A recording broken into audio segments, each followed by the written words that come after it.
कहानी कुर्सी की में हम पॉलिटिकल चर्चा में हमने आज देखिए दक्षिण भारत की बात की है। दक्षिण भारत में भारतीय जनता पार्टी किन किन सीटों पर इस वक्त जोर लगा रही है और 10-12 सीटें दक्षिण भारत के उन राज्यों से जहां बीजेपी का खाता नहीं खुलता है, वहां से निकलना क्या इस बार मुमकिन दिखाई दे रहा है। यूपी की हमने बात कर ली है, जहां अखिलेश यादव खुद कहते हैं 60% वोट बीजेपी को एक कॉन्स्टिट्यूंसी में मिल रहा है। हमारी लड़ाई बड़ी मुश्किल है और बड़ी मजबूत है बीजेपी इस वक्त। अब आते हैं बिहार की ओर। बिहार 40 सीटों वाला राज्य है जहां पर गठबंधन पहले से आकार में है और यहां पर एक बार फिर से ये सिबुगाहट शुरू हुई है। वैसे आप कहेंगे तो हर चौथे दिन होता है कि लोग बात करना शुरू कर देते हैं कि नीतीश कुमार क्या फिर से पलटी मारने वाले हैं, फिर से एनडीए की तरफ जाने वाले हैं। इस बार नीतीश कुमार ने ऐसा कुछ नहीं किया, लेकिन अचानक ये सियासी माहौल इसलिए गर्मा गया कि तेजस्वी यादव, लालू यादव अचानक मुलाकात करने पहुंचे हैं नीतीश कुमार से उनके घर पर, और खबर ये उड़ी कि सीट शेयरिंग को लेकर के इस वक्त बहुत दोनों पार्टियों के बीच में घमासान चल रहा है। नीतीश कुमार अड़े हैं, मैं 17 लड़ा था, 17 लड़ूंगा और 17 सीटें 16 पाए तो मैं 17 लड़ूंगा। और दूसरी ओर जो लालू यादव की पार्टी है उसने 5-7 सीटें पर नजर लगा रखी है, जेडीयू पर जिन सीटों पर लड़ी हुई थी। तो अब एक घटनाक्रम ये हुआ। दूसरा घटनाक्रम, अमित शाह ने एक इंटरव्यू के दौरान जो जवाब दिया सवाल का, उससे कयास लगने शुरू हो गए। पत्रकार ने सवाल पूछा कि इस वक्त खबरें ऐसी चल रही हैं जो बताती हैं कि नीतीश यादव और लालू यादव के साथ जो है बहुत खुश नहीं है नीतीश कुमार, तो अगर वो अब दोबारा एनडीए में आना चाहें तो क्या दरवाजे खुले हुए हैं। अमित शाह ने जो जवाब दिया वो सुनने लायक है। उन्होंने कहा कि ये जो और तो से राजनीति नहीं चलती है, अगर कोई प्रस्ताव आएगा तो हम विचार करेंगे। अमित शाह का इतना भर कह देना नीतीश कुमार को लेकर के कि अगर प्रस्ताव आएगा तब हम विचार करेंगे, ये अपने आप में बहुत बड़ी बात है। ना उनका ये कहने का तरीका है, ना अभी तक उनकी पार्टी और वो खुद नीतीश कुमार के सवाल पर इस तरीके से जवाब देते आए हैं। तो इस जवाब में बहुत सारी गुंजाइशें और संभावनाएं तराशी जा रही हैं। लेकिन पहले आप देखिए जरा, खटपट की खबरों के बीच लालू यादव, तेजस्वी यादव नीतीश कुमार से मिलने पहुंचे। बाहर निकलकर क्या बात कही है तेजस्वी यादव ने। इस तरह का अफवाह उड़ाना, इस तरह का झूठी बात करना, एजेंडा चलाना, और इसमें आप लोग साथी बन रहे हैं तो आपको अफसोस होता है इस बात को लेकर के। अरे भाई चिंता नहीं कीजिए, आप एक हम आपसे पूछना चाहते हैं महोदय, आपके चैनल से पूछना चाहते हैं कि बीजेपी कितना सीट पे बिहार में चुनाव लड़ रही है, एनडीए में क्या सीट शेयरिंग तय हो चुका है, आप बताइए ना भाई। तो आपकी चिंता यहाँ क्यों होती है, वहाँ क्यों नहीं होती है भाई। तो आप वो हमारे बीच की बात है ना, हम लोग सब लोग सम्मानजनक सीटों पर लड़ेंगे। जदयू लड़ेगी जहाँ, वहाँ आरजेडी भी लड़ रही है, मतलब समझ रहे हैं, हम जदयू के साथ है, जदयू हमारे साथ है मजबूती के साथ। ये महागठबंधन चुनाव लड़ेगा, कोई पार्टी चुनाव नहीं लड़ेगी। और नीतीश जी के नेतृत्व में हम लोग तेजस्वी यादव जो बोल रहे हैं इसमें तो पहली नजर में देखिए कुछ गलत नजर नहीं आता और बड़ा संभल कर वो बातें कर रहे हैं, लेकिन इतनी सफाई क्यों देनी पड़ रही है, इतना क्यों समझाना पड़ रहा है कि जदयू और राजद एक साथ है, हम महागठबंधन मिलकर लड़ रहा है। समझिए ना, वो है गठबंधन, है सरकार आपकी चल रही है, इतना क्यों बता रहे हैं भाई। और कभी साथ में बैठकर तो नहीं बता पाए। नीतीश जी को कितने समय से आप लोगों ने कोई पब्लिक बयान देते, सार्वजनिक बयान देते हुए नहीं सुना है। जिस दिन ये कहा गया कि संयोजक पद के लिए प्रस्ताव आया है, तब भी उनकी पार्टी के नेता संजय झा आए, वो बाहर बोल के चले गए, लेकिन नीतीश जी की तरफ से कुछ नहीं आया। और उससे पहले नीतीश जी के अति विश्वस्त केसी त्यागी जी क्या क्या बोल गए, वो आपने इंडिया टीवी पर कहानी कुर्सी की में भी सुना। इसका सीधा सा मतलब है कहीं न कहीं कुछ खिचड़ी पक रही। और ये कहा जाता था कि इस बार भारतीय जनता पार्टी की तरफ से थोड़ा सा रेजिस्टेंस है, बाधा है। अब अगर गृह मंत्री कह रहे हैं तो बाधा खत्म हो गई, और इससे बड़ा प्रमाण क्या हो सकता। माफ कीजिए। देखिए मुझे लगता है कि ये जो कोशिश है, ये जो मुलाकात है, इतने समय से, देखिए घर पास पास है, इतने समय से तो गए नहीं नीतीश जी के यहाँ, अभी गए हैं, तो ये तो साफ है कि नीतीश जी नाराज हैं, है ना, ये तो साफ नजर आता है। ये तो क्लियर है कि वो नाराज हैं। आपने उनको प्रधानमंत्री के पद के सपने दिखाए कि आप कैंडिडेट होंगे प्रधानमंत्री के इस जो ये कॉम्बिनेशन है, ये जो गठबंधन है, वो हो नहीं पाया। तो नीतीश की नाराज़गी, उनकी नाराज़गी मतलब साफ है कि वो नाराज़ हैं। अब उनको मनाने के लिए ऐसे में ये खबरें आ जाएं कि भाई हो सकता है बीजेपी के साथ चले जाएं नीतीश कुमार, तो ऐसे में मनाने के लिए सबसे अच्छा पॉलिटिकल तरीका तो ये होता है कि घर चले जाते हैं। हाँ। नेता, बड़े नेता जो है एक दूसरे के घर चले जाते हैं, मान मुलावजा। देखिए एक इंटरेस्टिंग बात मैं ऐड कर दूं, जो बात अभी आप कह रहे हैं कि बिहार में देखिए कुछ तो पक रहा है। जीतन राम मांझी ने अभी क्या लिखा है, सोशल मीडिया पर लिखा है, दिल्ली में रहने के बावजूद बिहार के वर्तमान राजनीतिक हालात पर मेरी नजर है। राज्य के राजनीतिक हालात को देखते हुए मैंने अपने सभी माननीय विधायकों को आगामी 25 जनवरी तक पटना में ही रहने का निर्देश दिया है।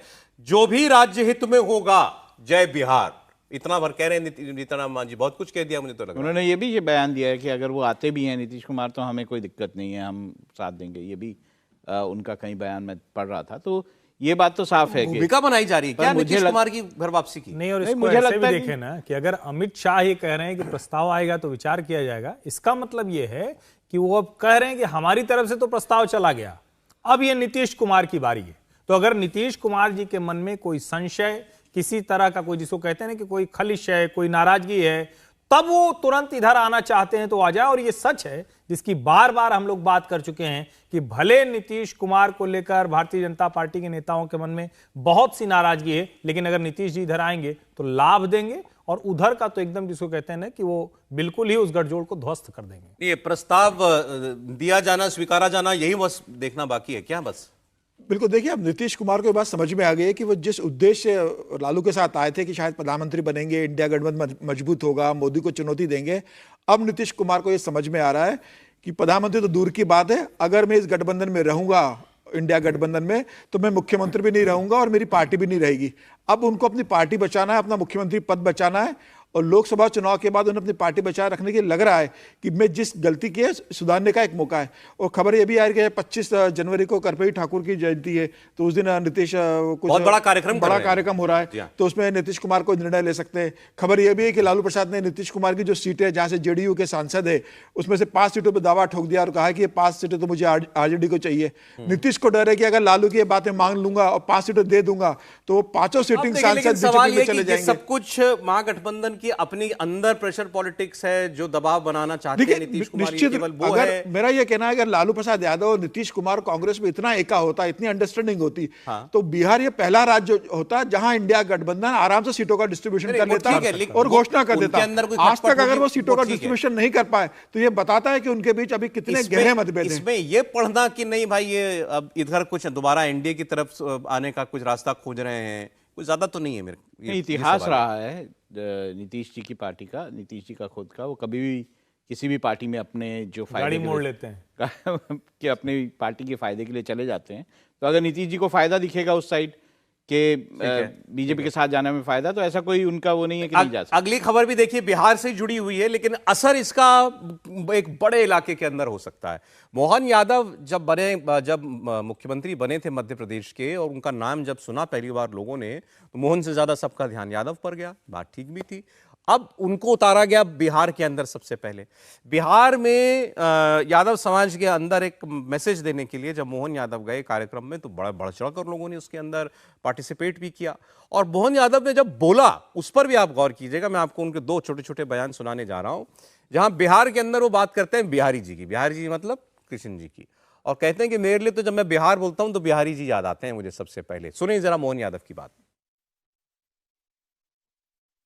शिक्षा के मामले में हमारा समाज कितना जागृत है, इसका उदाहरण 5000 साल पहले भगवान कृष्ण के काल से भी जुड़ता है। जब भगवान ने कंस का वध कर दिया, और ऐसा दुनिया का कोई उदाहरण नहीं है जब कोई सत्ताधीश का वध करे और वो सत्ता की कुर्सी पे न बैठे। वो केवल यादव समाज से निकले भगवान कृष्ण है, जिनने आगे बढ़कर के शिक्षा को महत्ता देते हुए, बजाय वो सिंहासन रूढ़ होने के, महाराज उग्रसेन को सत्ता में बिठा करके उन्हें शिक्षा की क्या महत्ता ये सबके सामने बताई।